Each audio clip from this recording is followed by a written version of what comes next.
Party तब तक मैं इलेक्शन जीत चुका था। और इसमें मैं शुक्रिया अदा करूंगा अपने सहयोगी पार्टी का, जिन्होंने मुझे यहाँ तक पहुँचाया है। एक बड़ा मज़ेदार किस्सा है। रिजल्ट निकलने से कुछ देर पहले मैं जब कॉलेज गया था, जहाँ पे काउंटिंग होनी थी, हमारे सीनियर पॉलिटिशियन चौधरी लाल सिंह जी मुझे मिले। उन्होंने मुझसे एक सवाल पूछा कि इससे पहले क्या करते थे। मैंने कहा NRHM में था।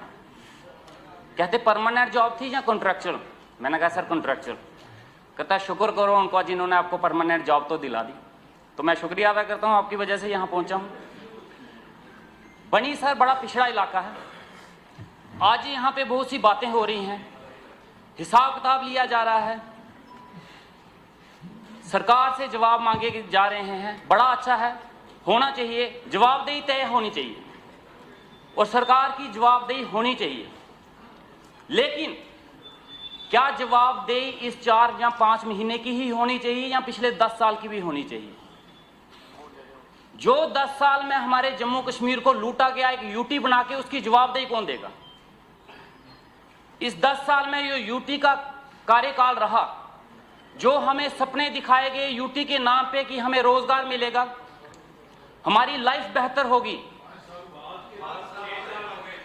चलो जितने भी हो गए, आप मेरे से सीनियर हो, बहुत बहुत शुक्रिया जनाब, बहुत बहुत शुक्रिया बताने के लिए। 2 साल छोड़ दे, 2 साल भी उसमें इंक्लूड करके आप बता देना उसमें भी आपने क्या क्या कर दिया है। उसमें भी कोई झंडे नहीं गड़े हैं, उसमें भी वही हालत रही है।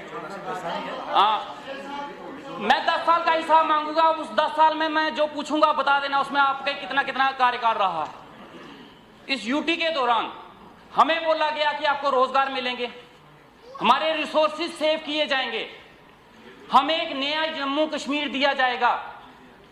लेकिन इस यूटी के दौरान जो हमारे यहाँ पे माइनिंग के नाम पे लूट मार की गई, उसकी जवाबदेही कौन करेगा? उसकी जवाबदेही भी तय होनी चाहिए। हमारे रिसोर्सेज लूटे गए, यहाँ से रेत और बजरी लूट के बाहर भेजी गई, यहाँ पे लूट मार हुई, उसकी जवाबदेही कौन देगा? इस यूटी के दौरान बोला गया कि बच्चों को रोजगार दिया जाएगा और जम्मू कश्मीर पहली बार बेरोजगारी में नंबर 1 आया, और उसकी जवाबदेही कौन तय करेगा? इस यूटी में बोला गया कि क्राइम रेट 0 होगा, लेकिन जितनी चेन स्नैचिंग मर्डर्स इस टाइम में जम्मू के बीच में हुए, शायद इससे पहले कोई कभी नहीं हुए, और इसकी जवाबदेही कौन तय करेगा? इस यूटी के दौरान बोला गया कि हेल्थ फैसिलिटीज को बढ़ाया जाएगा, लेकिन आज भी जाइए गांव में सारे हॉस्पिटल्स खाली हैं। मेरे बनी के 2 PSCs हैं जहां आज तक डॉक्टर नहीं पहुंचे, वो 3 महीने की कार्यकर्ती नहीं है, ये पिछले कई सालों से है। उसकी जवाबदेही कौन तय करेगा? आज हम 3 महीने का हिसाब तो मांगेंगे, लेकिन मुझे उस यूटी का भी हिसाब चाहिए, और वो देगा कौन? आज हम इस चीज को, मैं तो इस चीज को नजरअंदाज नहीं करूंगा कि कोई भी आदमी हमारे जम्मू कश्मीर को लूट के पाकिस्तान ले जाए, दिल्ली ले जाए या फिर यूपी ले जाए और हम चुपचाप देखते रहे। यहाँ पे लोग बाहर से जब यहाँ पे काम करने के लिए आते हैं ना जनाब, उनको देखना सुखड़े हुए बुरी हालत, और जब यहाँ से जाते हैं ना ऐसे फिटे हुए होते हैं, क्या हालत, उनके चेहरे भी लाल हो जाते हैं। और हम लोग जो पहले से अच्छे हंसते कट्टे थे, आज उनका वजन देखो 30-40 किलो पहुंच गया है। मेरा इलेक्शन के दौरान 17 किलो वजन तो मेरा कम हो गया, जो आज तक नहीं पूरा हो पा रहा। ये तो हालत हमारी यूटी में कर दी गई, इसका हिसाब किताब कौन देगा? यूटी बनाने के बाद मुझे बताया जाए कि किस चीज का हमें फायदा हुआ है। हाँ, मानता हूं एक चीज, रोड के बारे में ये बात करते हैं, बोलते हैं हमने रोड बनवाए, ये बोलते हैं श्रीनगर में हमने मिलिटेंसी कम की, तो ड्रग्स किसने बढ़ाया? बेरोजगारी किसने बढ़ाई? यहाँ पे जो दंगे फसाद हुए वो किसने करवाए? वो भी तो फिर उसकी भी तो हिम्मत रखिए ना बोलने की कि वो भी सरकार हमारी थी उस समय। अच्छी बात आएगी तो बोलेंगे हमारी सरकार है, जब बुरी बात आएंगी तो बोलेंगे जनाब ये कोई और ही कर गया। तो वो और है कौन? उस और को सामने तो लाया जाए हमारे। आज जनाब ये हालत है हमारे जम्मू कश्मीर की, और खासकर बनी की मैं बोलना चाहूंगा।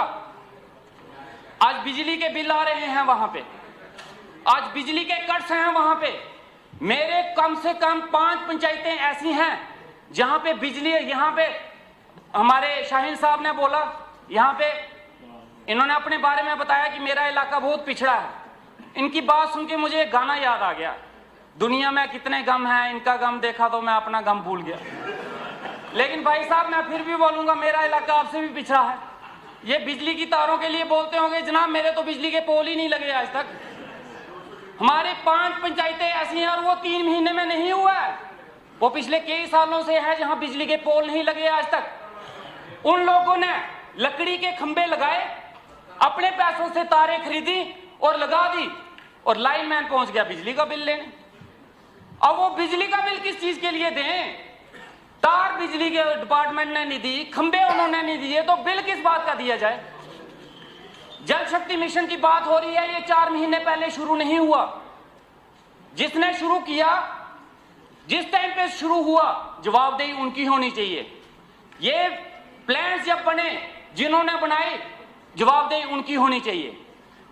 इस यूटी के दौरान में एडमिनिस्ट्रेशन ने जिस हिसाब से काम किया है जम्मू कश्मीर में, जनाब मैं हाथ जोड़ता हूं, ये दिन दोबारा मत दिखाइए। इस दौरान हमारी बात तो छोड़ो जनाब, हम आम लोगों की बात तो छोड़ो, प्रधानमंत्री साहब की भी बात नहीं मानी गई, बिल्कुल नहीं मानी गई। हमारे एलजी साहब की भी नहीं सुनी गई। हमारे वहां इसका जवाब है, सवाल है, लेकिन मैं फिर से अभी बोल देता हूं। हमारे वहां एक लड़की ने गुहार की, छोटी सी बच्ची 5वीं में पढ़ने वाली, एक स्कूल की डिमांड कर बैठी और प्रधानमंत्री साहब के पास पहुंच गई। और मन की बात एक प्रोग्राम आता है। पहले मैं कंफ्यूज था कि वो मन की बात है किसके मन की है, हमारी है या प्रधानमंत्री साहब की है।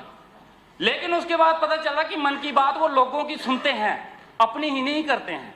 उस लड़की की मन की बात सुनी गई। उसकी मन की बात सुनने के बाद प्रधानमंत्री साहब ने रिएक्ट किया कि ये स्कूल बनेगा, और उनकी बात सुनने के बाद एडमिनिस्ट्रेशन भागी, हाँ हम स्कूल बनाएंगे। 2 साल हो गए आज तक वो स्कूल नहीं बना। हमारे प्रधानमंत्री साहब की भी वो मन की बात एडमिनिस्ट्रेशन ने इग्नोर कर दी, तो आम लोगों की क्या हैसियत है जनाब? और भाई साहब इतने सालों से आपने क्या कर लिया, वो तो बता दो ना। आप बताइए ना, आपने क्या कर दिया? उस स्कूल का एक कमरा बना देते। हमारी छोड़ो भैया, हमारी छोड़ो, इस और भाई साहब मेरी बात सुनो, हमारी छोड़ो, प्रधानमंत्री साहब की इज्जत रखने के लिए कमरा बनवा देते। वो हम बनवाएंगे ना, बनवाएंगे जनाब, देखिएगा हमारे कार्यकाल में बनेगा, जरूर बनेगा, और अब बढ़िया बनेगा। इतना ही नहीं, हमारे वहां पे एक दरिया है, वहां पे स्कूल के बच्चे बह गए। एलजी साहब ने बोला कि 2 महीने के अंदर अंदर यहां पुल बनेगा, आज तक वो पुल भी नहीं बना। एलजी साहब की बात भी नहीं सुनी गई, तो जनाब हमारी बातों की क्या औकात है, हमारा क्या सुना जाएगा? हमारा ये हाल था कि एनआरएचएम में रह के हमने डिमांड की थी, एक बार 3-4 महीने के लिए टर्मिनेट कर दिए गए थे। उस टर्मिनेशन की सैलरी भी नहीं मिली है। मैडम अगर हो सके तो प्लीज सैलरी रिलीज कर दीजिए, बहुत मेहरबानी होगी। अगर आपकी सैलरी रिलीज हो जाए हमारी, तो प्लीज देखिएगा उसके बारे में। ये हालत हुई है। इस दौरान में जिसने बोलने की कोशिश की गई, उसकी डिमांड तो पूरी नहीं हुई है, लेकिन उसके ऊपर लाठीचार्ज जरूर हुआ है। अच्छा खासा लाठीचार्ज हुआ है, उसको बोलने का कोई हक नहीं था, कोई बोल नहीं सकता था। इस यूटी से हम ही परेशान नहीं है, परेशान ये भी हैं, लेकिन मजबूरी है, नहीं बोल सकते। समझ गए ना, मजबूरियां होती हैं कुछ की, नहीं बोल सकता इंसान, वो इनकी मजबूरी मैं समझता हूं। यूं ही कोई बेवफा नहीं होता, कुछ तो मजबूरियां इनकी भी रही हैं। तो चलो कोई बात नहीं, लेकिन मैं चाहता हूं कि स्टेट बने। और बड़े से मुद्दे हैं, जैसे एनआरएचएम का मुद्दा था। मैं एनआरएचएम से आया हूं, मैं चाहूंगा कि एनआरएचएम के ऊपर कोई पॉलिसी बनाई जाए। काफी देर से लोग जो हैं एनआरएचएम में लगे हुए हैं, लेकिन आज तक उनकी कोई जॉब पॉलिसी नहीं बनी है। आज भी वो लोग जॉब पॉलिसी के लिए तरस रहे हैं, और कुछ नहीं हो तो मैं चाहता हूं कि उनकी सैलरी बढ़ाई जाए। उसके बाद अभी एक बरसात हुई है जनाब, एक बरसात हुई है, हम पानी के लिए तरस रहे थे कि बरसात हो गई। अब मैं डरता हूं कि अगली बरसात ना हो जाएगी। एक बरसात में हमारे रोड्स के, और जो पिछले रोड्स के काम चले हैं, उनकी पोल खुल के आ गई है बाहर। एक भी रोड एक भी डंगा अपनी जगह पे नहीं है, सब बह गए हैं। अब मुझे फोन पे फोन आते हैं कि जनाब रोड खुलवाओ। अब मैं रोड खुलवाऊं कैसे? अब मुश्किल ये आ गई है कि अब रोड खुलवाने हैं। ये जो रोड के इतने बड़े शोशे चल रहे थे ना, वो रोड ना अपनी जगह। और दूसरी बरसात में मुझे लगता है वो रोड का नामो निशान भी गुम हो जाए, वो सैटेलाइट से ढूंढना पड़ेगा यहाँ कोई रोड था भी या नहीं था। इसके साथ ही ये हालत आज की हमारी कार्रवाई खत्म होती है। अब हम मुल्क 5 मार्च बरोज बुधवार सुबह 10 बजे फिर इसी जगह मिलेंगे।